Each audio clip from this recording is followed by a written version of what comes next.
بس آپ سے عرض یہ کرنا ہے، اطمینان رکھیں، تسلی رکھیں، یہ علماء کے ہاتھ میں ہے، دینداروں کے ہاتھ میں ہے، مخلصین کے ہاتھ میں ہے، نوجوان جو دین کا در رکھتے ہیں، مولا کی آزاداری کے لیے سب کچھ قربان کرنے والے ان کے ہاتھ میں ہے، اور بزرگان کی سرپرستی ہے، اور بزرگان کی سرپرستی رہے اور یہ نوجوان اخلاص سے کام کرتے رہیں، انشاءاللہ یہ مرکز باقاعدہ تشکیل بھی پائے گا، وجود میں آئے گا، اور انشاءاللہ قیامت تک یہ مرکز باقی رہے گا، خدمت انجام دینے والوں کے لیے، تعاون کرنے والوں کے لیے باقاعدہ صالحات میں ہمیشہ جاری و ساری رہے گا۔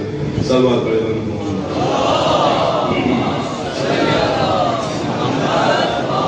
پہلی محرم سے سورہ قصص کی چند آیات اور جن میں جناب موسیٰ اور فرعون کا واقعات ہے، اور خود یہی آیت میں ہے کہ لقوم یؤمنون، جہاں خدا اپنے حبیب کے لیے حوصلہ بلند کر رہا ہے، وہاں مومنین کے لیے درس ہے، مومنین کے لیے سبق ہے، مومنین کے لیے ہدایت ہے۔ تو جہاں جہاں ہدایت تھی، جہاں جہاں پہ اہم واقعات تھے، وہ میں عرض کیا، تفصیل عرض نہیں کر سکا، کیونکہ سب سے زیادہ ذکر تقریباً 100 سے زیادہ آیتیں جناب موسیٰ کے بارے میں ہیں، یا بعض 150 بھی آیتیں جن میں ذکر ہے، تذکرہ ہے، بیان کرتے ہیں۔ سب سے زیادہ واقعہ جناب موسیٰ کے ہیں، چونکہ آپ کا دور بنی اسرائیل کا دور تھا، بہت عظیم دور تھا، طول و طویل دور تھا، اور آپ نے سب سے زیادہ انبیاء میں سب سے زیادہ جابرین و حکمران اور دشمنان سے مقابلہ کیا ہے۔ آپ کو ہجرت بھی کرنی پڑی ہے، اور آپ کو اہلیات چھوڑ کر بھی آگے جانا پڑا ہے، اپنی جان تک کی قربانی دینے کے لیے آپ آمادہ تھے۔ تو بس واقعات سارے میں نے چیدہ آپ کو عرض کیا۔ آج ایک واقعہ مختصر عرض کروں گا، آج کے رات زیادہ تقریر کرنے کے ارادہ نہیں ہے۔ جناب موسیٰ کی حکمرانی ہو جاتی مصر میں، بنی اسرائیل آپ کے ماتحت، لیکن بنی اسرائیل بھی ایک وقت سرکش ہو جاتی ہے، بنی اسرائیل بھی آپ کی نافرمانی کر لیتی ہے۔ سامری گولا جو وہ بچڑے کی پرستش میں لوگوں کو گمراہ کرتا ہے۔ آپ کو حضور پہ جاتے ہیں 30 دنوں کے لیے، 40 دن لگ جاتے ہیں، پیچھے قوم گمراہ ہو جاتی ہے۔ آپ اپنی 70,000 قوموں میں سے 70 افراد کا انتخاب کرتے ہیں، وہی 70 گمراہ ہو جاتے ہیں، وہی 70 بھی آپ کی بات نہیں مانتے۔ اسی طرح بہت سے واقعات ہیں آپ کے۔ اسی وجہ سے جب کسی نے امام زمانہ علیہ السلام سے سوال کیا، مولا یہ انتخاب خدا کی طرف سے ہونا چاہیے یا لوگوں کی طرف سے ہونا چاہیے؟ تو آپ فرماتے ہیں خدا کی طرف سے ہونا چاہیے۔ اگر لوگوں کی طرف سے انتخاب ہو جائے تو وہ انتخاب میں کوتاہی ہوگی، اس انتخاب میں حقیقت کا پتہ نہیں ہوگا، اس انتخاب میں غلطی ہو سکتی ہے، وہ انتخاب الٹ ہو سکتا ہے۔ کیوں؟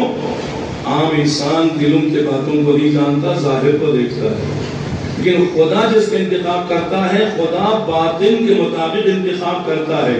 اس کی مثال آپ نے دی ہے جناب موسیٰ کی۔ موسیٰ نے 70,000 میں سے 70 کا انتخاب کیا تھا، 70 کے 70 گمراہ ہو گئے۔ 70 کے 70 نے کہا جب تک تو ہمیں خدا نہیں دکھائے گا ہم آپ کو مانتے نہیں۔ تو جناب موسیٰ پریشان ہو گئے، خداوند یہ کہتے ہیں کہا لن ترانی یا موسیٰ، ہرگز مجھے تم دیکھ نہیں سکتے، کیونکہ دیکھنے کے لیے وجود چاہیے، مکان چاہیے، زمان چاہیے، اعضاء و جوارح چاہیے، ان تمام چیزوں سے میں پاک و پاکیزہ ہوں۔ تو فرمایا کہ موسیٰ پہ بہت سی مصیبتیں آئی۔ اب تمام حالات کے بعد خطبہ دے رہے تھے جناب موسیٰ، یہاں بھی ایک درس سلسلہ چل رہا ہے، خطبہ دے رہے تھے۔ دوران خطبہ کسی نے سوال کیا، یا موسیٰ اس وقت کیا اس روئے زمین پر آپ سے بڑھ کر کوئی عالم، کوئی جاننے والا، کوئی دانشور ہے؟ آپ کو پتہ ہے؟ کہا موسیٰ نے کہا نہیں مجھے نہیں پتہ۔ مجھ سے بہتر کوئی عالم ہو، یعنی بالفاظ دیگر اپنے کو سب سے بڑا عالم قرار دیا۔ اسی وقت جبرائیل نازل ہوئی، موسیٰ تم اپنے علم پہ ناز نہ کرو، تمہیں فلان جگہ جا کر خضر سے علم سیکھنے کی ضرورت ہے، تم سے عالم ہو، تم سے برتر ہے وہ۔ ایک تو یہ، اور دوسری روایت میں یہ ہے کہ آپ کے ذہن میں خیال آیا کہ اس دور میں مجھ جیسا بہتر عالم، مجھ جیسا بہتر مبلغ، مجھ جیسا بہتر علم والا کون ہو سکتا ہے؟ فوراً وحی رائی ہوتی ہے کہ جاؤ فلاں مقام پر، وہاں پہ تم سے بہتر عالم ہے خضر، جناب خضر۔ تو جب یہاں تک بات پہنچی، جانے سے پہلے کا بڑا بندہ تیری نظر میں سب سے محبوب کون ہے؟ تو خالق کائنات کا جواب ملتا ہے سب سے محبوب میری نظر میں وہ ہے جو ہمیشہ خدا کی یاد میں رہے، خدا کی یاد میں رہے۔ اور یہ خدا کی یاد میں رہنا جہاں خدا کو سب سے زیادہ پسند ہے نا، جب کسی نے مولا علی سوال کیا کہ آپ کے دوست، آپ کے پیروکار، آپ کے شیعہ کی نشانی کیا ہے، مولا نے یہی نشانی بیان کی ہے۔ مولا آپ کے دوست کون ہے؟ فرمایا میرا دوست، میرا پیروکار، میرے ماننے والا وہی ہے جو ہمیشہ یاد الہی میں ہوتا ہے۔ خلوت میں بھی وہ خدا کو یاد کرتے ہیں، جلوت میں بھی، گھر میں بھی، بازار میں بھی، مسجد میں بھی، جہاں ہو وہ خدا کی یاد میں ہوتے ہیں۔ اور خدا کی یاد میں ہونے کا فائدہ یہ ہے کہ جو ہمیشہ خدا کی یاد میں ہے وہ خدا کو حاضر و ناظر جانتا ہے، مانتا ہے۔ اور جب خدا کو حاضر و ناظر جب مانے، کیسے ہو سکتا ہے؟ جب ایک ممیز بچے کے سامنے ہم کوتاہی نہیں کر سکتے، کہیں بدنام نہ ہو جائے، تو خدا تو خالق کائنات ہے، مالک سزا و جزا ہے، اس کے سامنے انسان کیسے کوتاہی کر سکتا ہے؟ گناہ سے بچنے کے لیے سب سے اہم خدا کو حاضر ناظر جاننا۔ خدا کہتا ہے مجھے وہ پسند ہے تو ہمیشہ مجھے یاد رکھے۔ اور جو خدا کو یاد رکھتا ہے، خدا کیا کہتا ہے؟ فَاذْكُرُونِي أَذْكُرْكُمْ، تم مجھے یاد رکھو میں تمہیں یاد رکھتا ہوں۔ اور اس کی تفاسیر میں علماء فرماتے ہیں کہ اگر جو خدا کو یاد رکھتا ہے اور خدا جس کو ہمیشہ یاد رکھتا ہے، اس کی اگر مثال دیکھنی ہو تو مولا حسین کی مثال ہے کہ مولا حسین قدم قدم پہ کہہ رہے ہیں کہ میں خدا کے لیے نکل رہا ہوں، خدا کے حکم کی تعمیل کے لیے جا رہا ہوں، خدا کے وعدے پہ عمل کرنے جا رہا ہوں، خدا مجھے اپنے راہ میں شہید دیکھنا چاہتا ہے، میرے اہلیار کو اپنے راہ میں اسیر دینا چاہتا ہے، اس کے رضایت کے لیے، اس کی خوشنودی کے لیے، اس کی اطاعت کے لیے جا رہا ہوں۔ تو قدم قدم پہ مولا حسین خدا کی یاد میں آگے بڑھتے ہیں۔ تو چند دنوں میں آپ کربلا کا واقعہ معین کریں، اگر کربلا مدینے سے نکلے ہیں نا، 28 رجب کو نکلے ہیں اور 10 محرم کو امام شہید ہو گئے، شہادت کی منزل پہنچے ہیں، اسی جو زمانہ ہے نا 3 یا 4 مہینے، اس کو ہم سامنے رکھیں تو اس میں مکمل کتاب موجود ہے۔ قدم قدم پہ خدا، قدم قدم پہ یاد الہی، قدم قدم پہ اطاعت الہی، قدم قدم پہ سر تسلیم خم ہونے کا دعویٰ، یہ سب کچھ کر رہے ہیں۔ اتنی مدت رسول حسین خدا کو یاد رکھتے ہیں اور آخر دم تک آپ سجدے میں بھی خدا کو یاد رکھتے ہیں، شہادت کے بعد بھی نیزے کے نوک پر بھی خدا کو یاد رکھتے ہیں۔ تو جب آپ نے خدا کو یاد رکھا، چند مہینوں کے لیے، پوچھنے کی عرض میں عرض کروں، چند مہینوں کے لیے خدا کو حسین یاد رکھتے ہیں اور قیامت تک خدا حسین کو یاد رکھتا ہے۔ قیامت تک حسین کو ایسا یاد رکھا کہ دنیا حسین کے سامنے پریشان ہے، عاشق حسین ہے۔ یہاں مذہب و ملت کی بات نہیں ہے۔ چہلم پہ جا کے عراق میں دیکھیں، ہر مذہب کے لوگ خراج عقیدت پیش کرنے کے وہاں پہنچے ہوئے، عیسائی بھی پہنچے ہیں، یہودی بھی پہنچے ہیں، نصارہ بھی پہنچے ہیں، اور اسی طرح ہر مذہب، ہندو کے تو اشعارات ہیں، اور ایک ہندو ہے برہمن، حسینی برہمن ہے ہندو، لیکن ہم سے بڑھ کر مولا حسین کی خدمت کرتے ہیں، عزاداری کو پیش کرتے ہیں۔ کل ہی میں نے عرض کیا، ایک ہندو ڈاکٹر اپنی اولاد کے لیے، صحت کے لیے، اولاد لینے کے لیے مولا عباس کا وسیلہ دیتے ہیں، تو وہ ہندو ڈاکٹر کے وسیلے کو مولا حسین عباس کے ذریعے سے خدا اسے قبول کرتا ہے۔ آج تک اس کا بیٹا صحیح و سالم اس کے سامنے موجود ہے، اور وہ ہر سال یہاں تبرک دیتا ہے۔ اس کا مطلب ہے کہ وہ مسلمان نہیں ہے لیکن حسین کو مانتا ہے، وہ شیعہ نہیں ہے، حسین کو مانتا ہے۔ صرف خارجی حسین کو نہیں مانتے، صرف ناصبی حسین کو نہیں مانتے۔ یہی وجہ ہے کہ معصوم فرماتے ہیں کہ کربلا کے بعد پھر تفرقات میں نہ ڈالیں، کوئی مذہب یہ مذہب وہ اس کا مذہب نہیں۔ کربلا کے بعد 2 ہی مذہب ہے، یا حسینی ہے یا یزیدی ہے۔ اگر یزیدی ہے تو ان پہ لعنت ہے، حسینی ہے تو ان پہ رحمت ہے۔ حسین تو بس یاد الہی سب سے اہم ہے. خدا فرماتا ہے موسیٰ جو خدا کی یاد میں رہے مجھے سب سے زیادہ محبوب ہے. اس کے بعد خدا اس کے بعد میں کہ جو صحیح قضاوت کرے، حق پہ فیصلہ کرے، جو حق پہ فیصلہ کرے مجھے وہ سب سے زیادہ محبوب ہے. اگر فیصلہ حق کے خلاف ہو جائے وہ جہنمی ہے، وہ میری نظر میں منفور ترین انسان ہے جو حق کے مطابق کرے.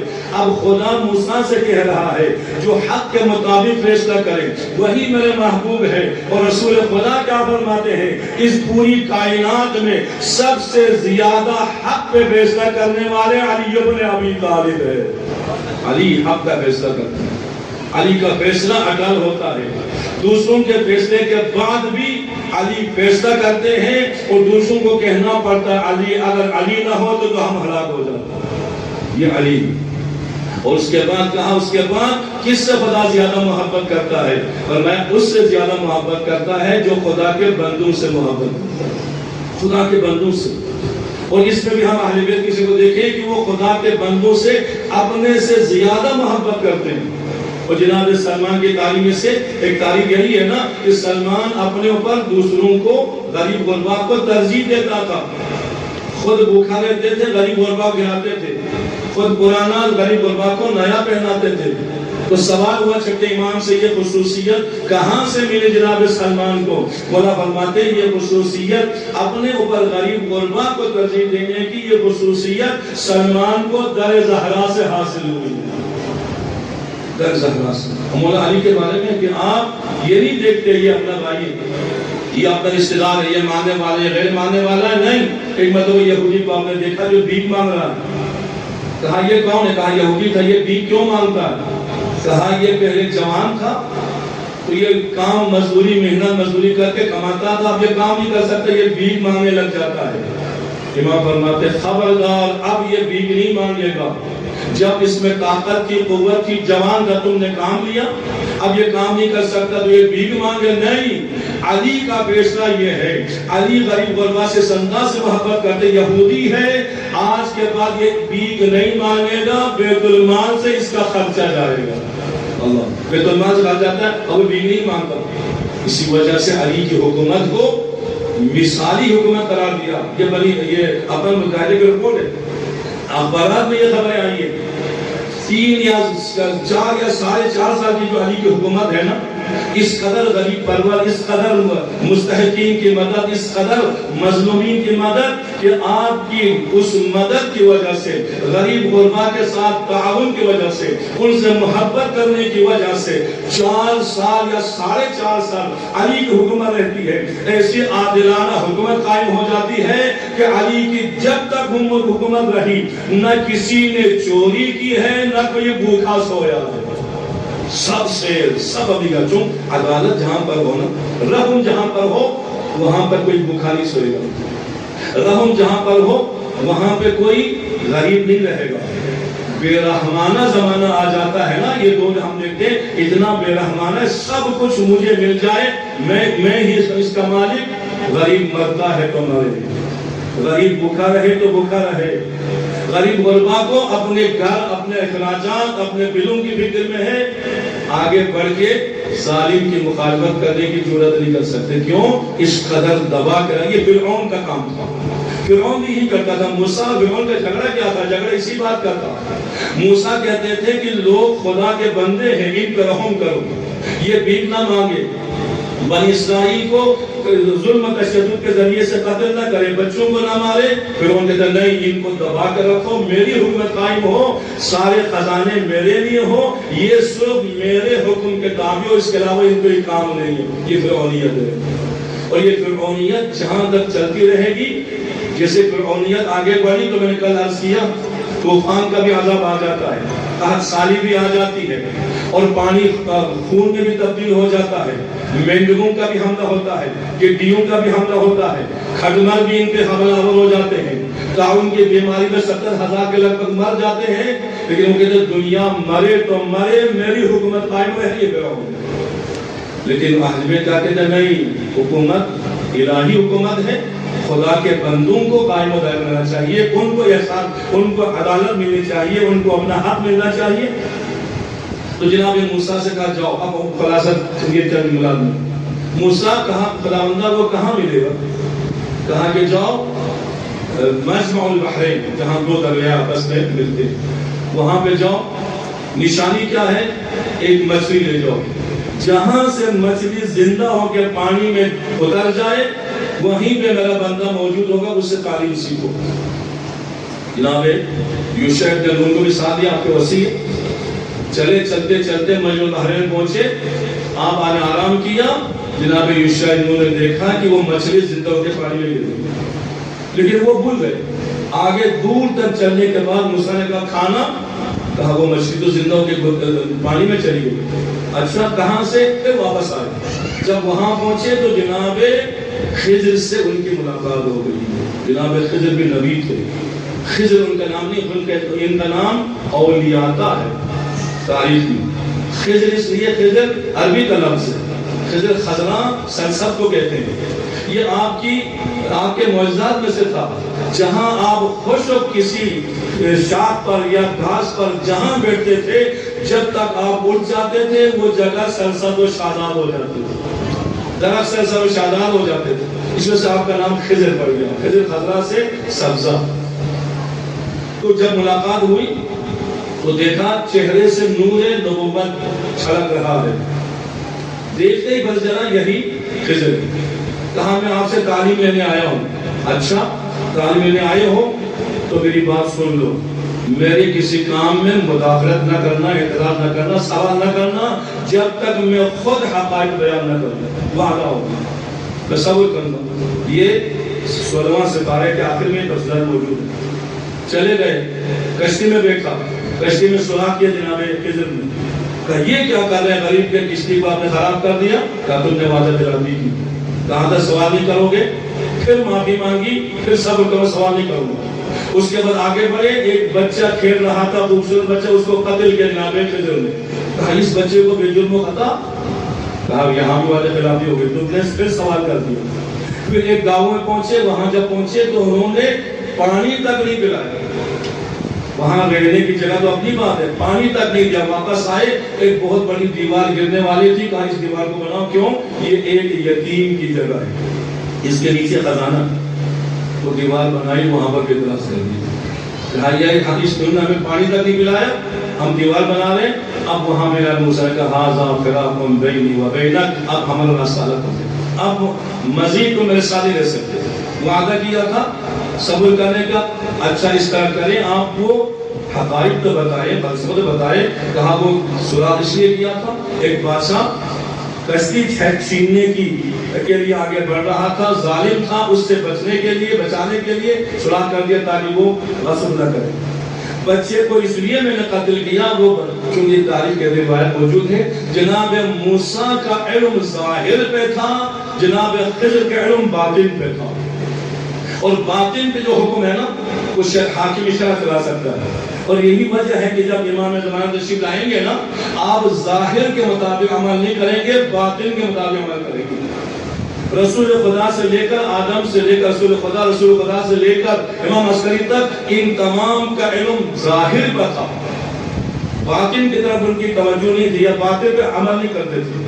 لیکن جب امام زمانہ آئیں گے وہ ظاہر کو نہیں دیکھیں گے، باطن کو دیکھیں گے، دیکھیں گے کہ اس کی نیت میں کیا ہے، یہ نیتاً کافر ہے کہ مومن ہے، یہ منافق ہے یا متقی پرہیزگار ہے۔ جو منافق ہے، کافر ہے، مشرک ہے، امام تلوار چلاتے جائیں گے، کفر و شرک کو پاک صاف کریں گے، عدل و انصاف کا دور دورہ فرمائیں گے۔ تبھی تو اس کی ایک مثال انقلاب ایران ہے۔ انقلاب ایران کے بعد جب کہا نا کہ لوگ کہنے لگے کہ یہ ہر روز ناشتہ کرتا ہے جامعہ خمینی، ایک آدمی کو مار دیتا ہے، اس نے کہا یہ کیوں مار دیتے ہو؟ کہا میں اس گند کو ایک مرتبہ صاف کروں گا، پھر اسلامی نظام قائم ہو جائے گا۔ جہاں جہاں انقلاب آئے نا، گن کو صاف نہیں کیا، جڑ کو صاف نہیں کیا، انقلاب تباہ ہو گیا، ناکام ہو گیا۔ لیکن امام خمینی کے انقلاب آج 45-50 سال ہونے والا ہے، کیوں قائم ہے؟ اس لیے کہ آپ نے امام زمانہ نے جو کردار پیش کرنا تھا، نائب بن کر آپ نے ایسا کردار پیش کیا، ظالمین کو، جابرین کو، فاسقین کو اور غاصبین کو ایسے پاک صاف کیا اور صالح ایسا معاشرہ قائم کیا کہ زمانہ کے ساتھ ساتھ معاشرے میں بھی ترقی ہے اور حکومت بھی ترقی کر رہی ہے۔ یہ کیوں ہے؟ اس لیے جڑ کو صاف کیا۔ تو امام اس جڑ کو صاف کریں گے۔ اسی طرح جناب خضر کے بارے میں ہے کہ چونکہ یہ بچہ اپنے والدین کو گمراہ کر سکتا تھا، یہ کافر تھا، اور اب اس کو میں نے کافر کو جڑ سے ختم کیا، اللہ تعالیٰ ان کو ایک ایسی بچی عطا کرے گا کہ وہ بچی جو ہے اس سے اللہ تعالیٰ 70 انبیاء عطا فرمائیں گے۔ اب وہ بہتر ہے کہ 70 انبیاء آئے دین کے تبلیغ کرے، یا ایک جو ماں باپ کو کفر کی طرف لے کے جائے۔ تو میں نے کفر کو جڑ سے اکھاڑا، تو کہا وہ دیوار، کہا اس کے نیچے 2 یتیم بچوں کا خزانہ تھا، اس خزانے کو بچانا تھا کہ وہ نابالغ تھے۔ اب یہاں پہ ایک درس ہے کہ وہ خزانہ کیا تھا؟ کیا اس میں جواہرات تھے؟ کیا اس میں سونا چاندی دفن کیا ہوا تھا؟ نہیں تھا، بلکہ اللہ تعالیٰ نے مصحف پہ وحی کی کہ اس کے اندر جو موجود ہے نا، وہ چند کلمات تھے۔ وہ کلمات جو ہے وہ سونا چاندی سے بھی قیمتی ہے۔ اب اس کا اندازہ لگا لیں کہ جب ایک شخص آتا ہے مدینے میں رسول خدا کی وفات کے بعد جناب زہرا کے پاس، آپ مجھے رسول خدا کا کوئی کلام، کوئی حدیث، کوئی قول مجھے بتا دیں، مجھے ہدایت چاہیے۔ آپ نے کنیز سے فرمایا کہ جب فلان جگہ پر میرے بابا کا لکھا ہوا قول موجود ہے، لے آؤ۔ کنیز کو نہیں ملی، وہ کتابت نہیں ملی، مجھے نہیں ملا۔ تو اس وقت جناب زہرا غصے میں آئی، آگے فرماتے تمہیں کیا قدر و قیمت ہے میرے بابا کے کلام کی، میرے بابا کے قول حدیث کی، تمہیں کیا پتا؟ میری نظر میں میرے بابا کی جو حدیث ہے نا، وہ حسنین سے کوئی کم قیمت نہیں رکھتی، حسنین کے برابر۔ حسنین، اللہ اکبر، کتنا عظیم ہے۔ اس کا مطلب یہ ہے کہ وہ کلام سونے سے بھی زیادہ قیمتی ہے۔ وہ کلام قرآن کائنات سے قیمتی کیوں ہے؟ اس لیے ہدایت کا سرچشمہ ہے۔ نہج البلاغہ کی قیمت کیوں بڑی ہے؟ اس لیے اس میں خدا کی معرفت ہے اور دین کی معرفت ہے، توحید کی معرفت ہے، تمام واجبات، محرمات، اخلاقیات اس میں موجود ہے، قیمتی ہے۔ تو یہ قیمتی ایک جملہ، ایک تحریر اس کے اندر موجود تھی۔ وہ تحریر کیا تھی؟ بسم اللہ کے بعد لا الہ الا اللہ محمد رسول اللہ، اس کے بعد چند جملہ کہا۔ اللہ تعالیٰ فرماتے ہیں عجبت لمن ایقن بالموت کیف یرا۔ اللہ فرماتا ہے موسیٰ، لوگوں کو یقین ہے کہ موت آئے گی، موت کا یقین ہے، کیوں؟ اس لیے اذا جاء اجلهم لا يستأخرون ساعة ولا يستقدمون۔ موت آتی ہے کہ نہ آگے پیچھے نہیں ہو سکتی، موت آ جاتی ہے، لیکن یقین ہے موت آئے گی۔ پھر یہ خوش ہو کے دنیا میں خوشیاں کیوں منا رہے ہیں؟ موت یقینی ہے تو یہ کیسے خوشیاں منا رہے ہیں؟ ان کو تو موت کی یاد کرنا چاہیے، ان کو تو اگلی منزل کی فکر کرنی چاہیے۔ موت کے یقین ہوتے ہوئے خوشیاں منانا اس بات کی دلیل ہے ان کو موت کی پرواہ نہیں ہے، ان کو موت کی فکر ہی نہیں ہے، ان کو موت کے لیے اپنے مناظر کی طرف متوجہ نہیں ہے، اس وجہ سے خوش ہو گئے۔ دوسری چیز یہ ہے کہ والحساب حق کیف یصحب، اور یہ حق ہے کہ حساب لیا جائے گا۔ حساب 4 چیزوں کے بعد مسلم ہے کہ تم نے مال کو کہاں سے کسب کیا، کہاں خرچ کیا۔ اگر کہ راہ خدا میں خرچ کیا ہے تو خدا نے تیرا میں خرچ کیا ہے، نجات کا ذریعہ۔ اگر خواہشات کے لیے دنیا کے لیے خرچ کیا ہے تو پھر آگ میں اضافہ ہوا، اپنے پیٹ میں آگ بڑھ رہا ہے۔ حلال طریقے سے کسب کرے تو اس کا کسب کرنا عبادت ہے، حرام طریقے سے کسب کرے تو وہ مال کسب کرتا ہے، اپنے عذاب میں اضافہ کرتا ہے۔ پھر سوال ہوگا کہ وہ مال کو تم نے کہاں کسب کی، کہاں خرچ کیا؟ ایک سوال کیسے کسب کیا، ایک سوال کہاں خرچ کیا۔ خدا کے راہ میں خرچ کرے تو نجات۔ اور دوسرا سوال یہ ہوگا کہ تم نے جوانی کہاں گزاری۔ جوانوں کے لیے بہت اہم ہے، بہت سی روایت موجود ہے، موقع نہیں ہے میں اتنا بتاؤں گا کہ جوانی کے بارے میں خاص سوال ہوگا کہ تم نے جوانی کہاں گزاری، اپنی جوانی خدا کی معصیت میں گزاری یا خدا کی اطاعت میں۔ جوانی میں نمازیں پڑھی کہ نہیں پڑھی، جوانی میں تم نے محرم و ناحرم کا لحاظ کیا کہ نہیں کیا، جوانی میں تم نے اپنی زبان کو بے لگام چھوڑا، اس زبان سے ذکر اہل بیت اور خدا کی حمد اور درود و سلام پڑھتا رہا۔ جوانی میں اپنے ہاتھ سے ظلم و زیادتی کی کہ اس ہاتھ سے خدا کی اطاعت کی. جوانی میں پاؤں سے چل کر مسجد میں گئے, مساجد میں گئے اور اس طرح مجالس میں گئے, ہدایت کے لیے گئے, یا ان پاؤں سے چل کر تو گناہ معصیت طرف چلا گیا. اس پیٹ میں تم نے جوانی میں کیا ڈالا, تیرے ذہن میں جوانی میں کیا تھا؟ اگر یہ اعضاء و جوانی خدا کی اطاعت میں ہے نا تو وہ کہہ سکے خداوندہ میری جوانی تیری یاد میں گزری ہے, میری جوانی تیری اطاعت میں گزری ہے. تو جس کی جوانی خدا کی اطاعت میں گزر جائے اس کا بڑھاپا بھی خدا کی اطاعت میں گزر جاتا ہے, اور جس کا بڑھاپا خدا کی اطاعت میں ہو آنکھیں بعد میں بند ہو جاتی ہیں, جنت کا دروازہ پہلے کھل جاتا ہے. روایت موجود. تو بس یہ ہے کہ یقین حساب ہوگا. تو مولا علی کے پاس جب آپ کی بیٹی نے کلثوم نے چند چیزیں پیش کی تو کہا بیٹی یہ کیا کر رہی ہو, اتنی چیزیں میرے سامنے پیش کر دیا, کیا تم چاہتی ہو کہ میں حساب کی منزل پہ دیر تک حساب دیتا رہوں؟ اللہ علی کہہ رہے ہیں اٹھا لو, سب چیزیں اٹھا لی, نمک اور پانی سے آپ نے اٹھا لیا. تو یہ سب سے اور آپ نے جب کہا تھا کوفہ والوں دیکھو جو لباس میرے جسم پر ہے نا, اگر جاتے ہوئے اس سے کچھ اضافہ کوئی لباس میرے جسم پر ہو یا میں لے کے جاؤں تو سمجھو میں نے تمہارے حق میں خیانت کی ہے, میں نے خیانت کی ہے. نہیں, جو لباس لے کے آیا ہوں مدینے سے وہی لباس پہن کے جاؤں. یہ حساب سے سمجھو. اس کے بعد کہا کہ وہ نار جہنم کے بارے میں یقین ہے. کیسے مطمئن ہے؟ آگ ہے. اسی روایت میں ہے ایک چیز سے انسان بچ سکتا ہے نہیں بچتا, ایک چیز سے انسان نہیں بچ سکتا ہے بچنے کی کوشش کرتا ہے. موت سے بچ نہیں سکتا, کوشش کرتا ہے موت سے بچ جائے, لاکھوں خرچ کرتا ہے علاج کے اوپر, موت سے بچ جائے نہیں بچ سکتا. جہنم سے بچ سکتا ہے انسان, جہنم سے اپنے آپ کو آزاد کرا سکتا ہے, لیکن اس کے بارے میں نہیں سوچتا. تو جب جہنم تمہارے سامنے اس کی فکر کیوں نہیں کرتے, اس تم کیوں مطمئن ہو آخر جہنم. اور اس کے بعد مایا کہ یہ ساری منازل تم گزار کے جاؤ گے تو پھر خدا پورے صراط سے بھی تمہیں گزارنا ہے, اور پورے صراط سے وہی گزر سکتا ہے جس کے پاؤں خدا کی اطاعت میں چلنے کے عادی ہو. تو تمہیں پتا ہے کہ تم اپنے پاؤں سے خدا کی اطاعت میں چل رہے ہو یا خدا کی نافرمانی میں. یہ سب سے اہم چیز ہے. جو خدا کی اطاعت میں چلے وہ پاؤں اس کو پورے صراط پار کر کے جنت میں پہنچا دیتے ہیں. اگر جو پاؤں خدا کی نافرمانی میں چلنے کے عادی ہو تو وہ جہنم میں وہیں سے گر جاتا ہے. یہ مکمل ہو جاتا ہے. اور اس کے بعد بس ایک روایت امام محمد باقر علیہ السلام فرماتے ہیں کہ جب وہ یہ توضیحات کرنے کے بعد جناب خضر اور جناب موسیٰ بیٹھے ہوئے تھے, اتنے ایک چھوٹا پرندہ ہے. اس پرندے نے پانی سے تھوڑا لیا, اوپر جا کے قطرہ گرا کے چلا گیا. موسیٰ نے کہا یہ کیا ہے؟ جناب خضر نے کہا تمہیں پتہ نہیں یہ کیا کہہ کے گیا ہے؟ مجھے نہیں پتا, آپ بتا دیجئے. جناب خضر کہتے ہیں کہ یہ پرندہ ہمیں سمجھا گیا ہے کہ تمہارا علم خدا کے علم کے مقابلے میں قدرے سے بھی کم تر ہے. خدا کا علم سمندر سے بھی عظیم ہے. ابھی یہ گفتگو کر رہے تھے, اتنے میں ایک اور پرندہ ہے. اس پرندے نے پانی سے پانی لیا, چونچ ماری پانی لیا, اور ایک قطرہ دائیں ایک قطرہ بائیں, ایک قطرہ آسمان کی طرف ایک قطرہ زمین کی طرف پھینکا, اور ایک قطرہ دریا میں ڈال کر چلا گیا.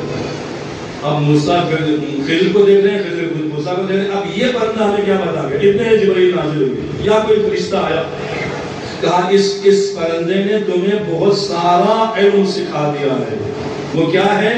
اس پرندے نے یہ سمجھایا ہے کہ وہ پرندہ جو دریا سے لیا ہے نا, لے کے دائیں بائیں پھینکا, یہ پرندہ بتا گیا کہ آخر میں محمد و آل محمد جو آئیں گے نا ان کی پوری سلطنت مشرق و مغرب تک پھیلی ہوئی ہوگی.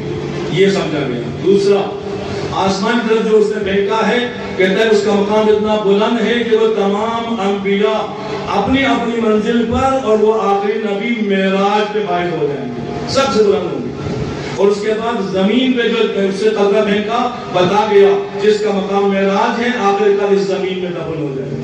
اور اس کے بعد جو قطرہ وہاں پہ پھینکا ہے نا, اس قدر سے تمہیں سمجھا دیا کہ تم دونوں لاکھ کوشش کرو، علم حاصل کرو، معرفت حاصل کرو، لیکن تمہارا علم آل محمد کا جو سردار ہے رسول خدا، ان کے علم کے مقابلے میں قدرے کے مانند ہے۔ تمہارا علم قدرہ ہے، محمد وال محمد کا علم سمندر ہے۔ اس علم کے سمندر کو رسول نے علی کے حوالہ کر دیا۔ انا من العلم وعلی بابہ۔ اس کے بعد اس سے ساتھ ساتھ ایک چھوٹی اور روایت ہے، امام فرماتے ہیں کہ جناب موسیٰ جناب خضر کے ساتھ تھے، انہوں نے 3 مقامات بتائے، حکمت کے 3 مقامات بتائے۔ اگر یہ دونوں ہم اہل بیت میں سے کسی کے ساتھ ہوتے تو ہم ان کو ایسے 70 حکمت کے مقامات بیان کرتے۔ تو یہ ہے جناب یوسف، جناب موسیٰ، جناب ہارون۔ درس ہمیں کیا ملا؟ خدا کی اطاعت، خدا کو یاد رکھنا۔ سب سے ہم خدا کو یاد رکھنے کا درس ملتا ہے۔ خدا سے ہٹ جائے انسان گمراہ ہو جاتا ہے۔ اور مولا حسین کی زندگی کا پورا خلاصہ یہ ہے کہ جس نے خدا کو پایا اس نے کیا کھویا، اور جس نے خدا کو کھویا اس نے کیا پایا۔ مولا حسین کی زندگی کا خلاصہ یہ ہے، رضا برضا اللہ، میں اسی پہ راضی ہوں جس کو خدا راضی ہے۔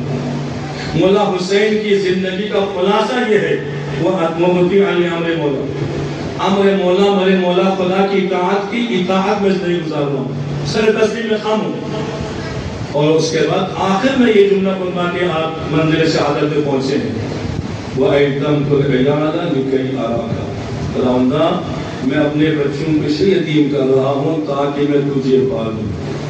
خدا کو پانے کے لیے حسین نے عباس کے بازو قلم کروایا، خدا کو پانے کے لیے حسین نے قاسم کے لاش کے ٹکڑے چن چن کے خیمہ ڈالا، خدا کو پانے کے لیے حسین نے اسر کے گلی سے تیل کھینچا، خون چلو میں لیا، اپنے داڑھی پہ لگایا۔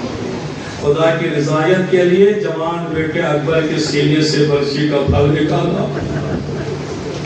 انبیاء ہو رہے ہیں، حسین اطاعت الہی میں، صبر الہی میں انا للہ و انا الیہ راجعون کہہ رہے ہیں۔ خدا کی رضایت کے حسین اپنے اور اپنے اہل بیت کو خدا کے راہ میں قربان کرنے کے تیار۔ آج شب عاشور ہے، آج کربلا میں جس خیمے میں دیکھو رونے کی آوازیں آ رہی ہیں۔ آج شب عاشور کو حسین قرآن سے الوداع کر رہے ہیں۔ آج شب عاشور کو حسین اہل بیت جمع کر کے الوداع کر رہے ہیں، وصیتیں کر رہے ہیں۔ آج شب عاشور حسین نماز تہجد ادا کر رہے ہیں۔ آج شب عاشور حسین تمام خیموں کا معائنہ کر رہے ہیں۔ میں نے تاریخ میں دیکھا حسین جب سب اپنے اپنے خیموں میں تھے نا، حسین نے خیموں کا معائنہ شروع کیا۔ ایک خیمے میں دیکھا ام لیلا اکبر کو سامنے رکھ کے کچھ باتیں کر رہی ہے۔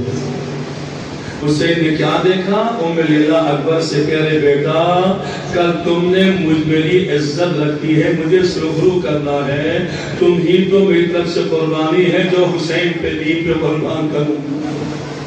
اکبر کہتے ہیں اماں آپ یقین رکھیں کہ کل سب سے پہلے میں اپنی جان قربان کروں گا۔ آگے بڑھے تو ام لیلا اپنے مولا حسن کے یتیم کو سامنے رکھ کے دعوتیں کر رہی تھی، قاسم تم یتیم سمجھ کے پیچھے نہ رہنا، قربانی میں آگے بڑھ کے تم نے قربانی دینا ہے، تم نے اپنے بابا کی لاج بھی رکھنی ہے، مجھے بھی سرخرو کرنا ہے۔ اما کل صبح کو ہونے دے، مجھے اجازت مل جائے تو میں مولا بابا حسن کے طاقت کا جوہر دکھاؤں گا۔ آگے بڑھے تو ایک خیمے میں مولا حسین نے کیا دیکھا؟ زینب کے سامنے 2 چھوٹے چھوٹے بچے ہیں اور محمد کو سامنے رکھے ہوئے ہیں، اور عبداللہ نے کہا تھا نا علی کی بیٹی اکیلی نہ جانا، ان کو بھی ساتھ لے کے جانا، اگر ضرورت پڑے تو ایک اپنی طرف سے قربان کر دینا، ایک میری طرف سے قربان کر دینا۔ زینب کہتی ہے بچوں تمہیں یاد ہے بابا کی وصیت؟ بابا نے کس لیے تمہیں بھیجا تھا؟ اس لیے کہ ایک میری طرف سے قربانی، ایک بابا کی طرف سے قربانی۔ کل جب میدان لگے گا نا تو تمہیں میں مسلح کر کے بھیجوں گی، کوشش کرنا آگے بڑھ کے عمر الصمد کو قتل کرنا۔ اس نے بڑا ظلم کیا ہمارے بیٹ پہ پانی بند کیا ہے، اما صبح تو ہونے دے کہ ہم اپنے بابا اور دادا اور نانا کی شجاعت کا جوہر دکھائیں گے۔ لیکن ایک مرتبہ مولا حسین نے دیکھا ایک خیمے میں ایک بی بی تنہا رو رہی ہے۔ جناب ام کلثوم اپنی قسمت کو رو رہی ہے، آج میرا کوئی بھائی ہوتا، میرا کوئی بیٹا ہوتا تو اس کو میں قربانی بنا کے پیش کر دیتی۔ مولا حسین روتے ہوئے چلے، اور جب یہ حالت مولا عباس نے دیکھا نا، آپ سب سے پہلے جناب ام کلثوم کے خیمے میں گئے، ان کے سامنے سر جھکا کے بیٹھ گئے اور کہتے ہیں بہن ام کلثوم آپ پریشان نہ ہونا، کسی کی قربانی اکبر ہے، کسی کی قاسم ہے، کسی کی محمد ہے، اور میں عباس آپ کی قربانی بن کے کر جاؤں گا، میں آپ کے نیابت میں قربانی دوں گا۔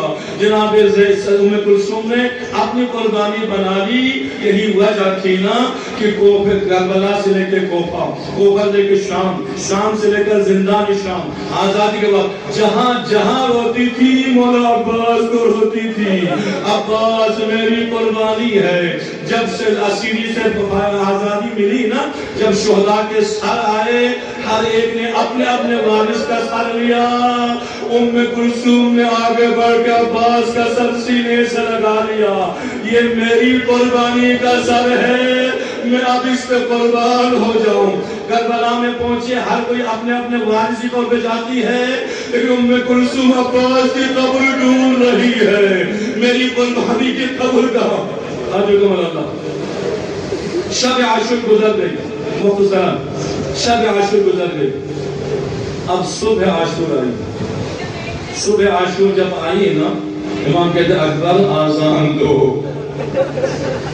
صبح عاشور کو اکبر نے آزان دی، اللہ اکبر کی آواز بلند ہوئی، بیبیاں تو رو رہی تھی نا، خود امام بھی رونے لگے، کہا بیبیوں پھر یہ آواز نہیں گونجے گی، پھر اکبر آزان نہیں دے سکے گا، یہ اکبر کی آخری آزان ہے۔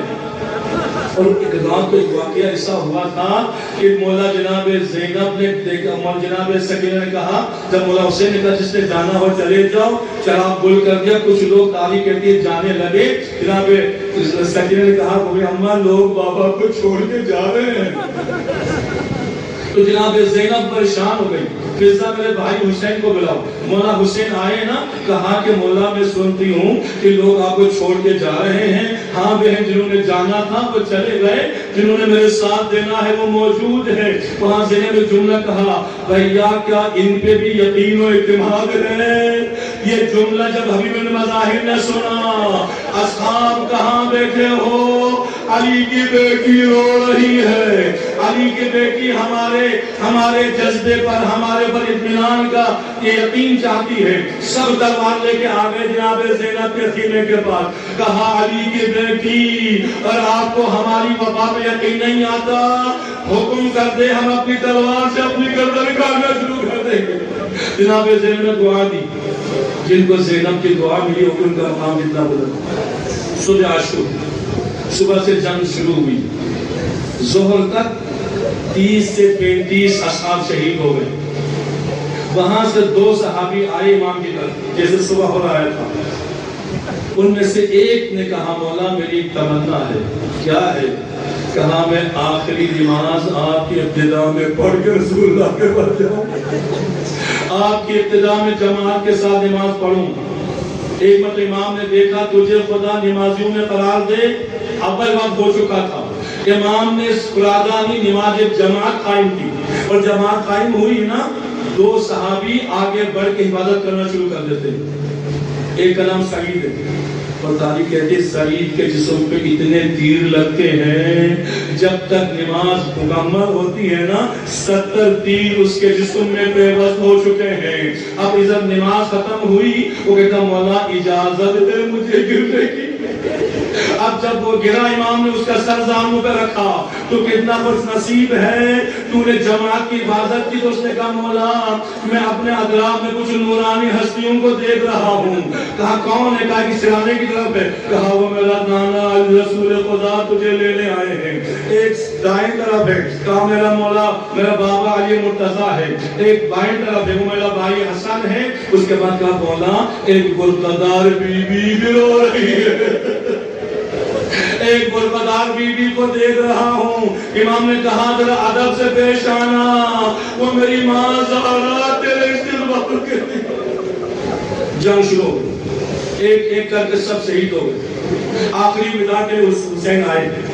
آ کے دروازے پر رک کے امام نے ایک جملہ کہا السلام علیکم یا زینب و یا ام کلثوم و یا رقیہ و یا سکینہ علیکم من السلام. بیویو حسین کا آخری سلام قبول کر لو.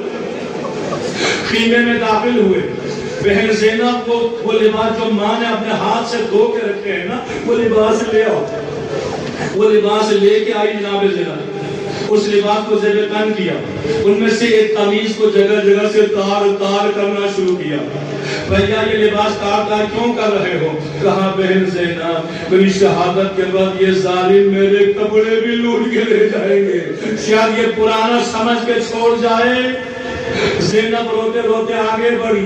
کہا بھیا مجھے ماں زہرا نے وصیت کی تھی.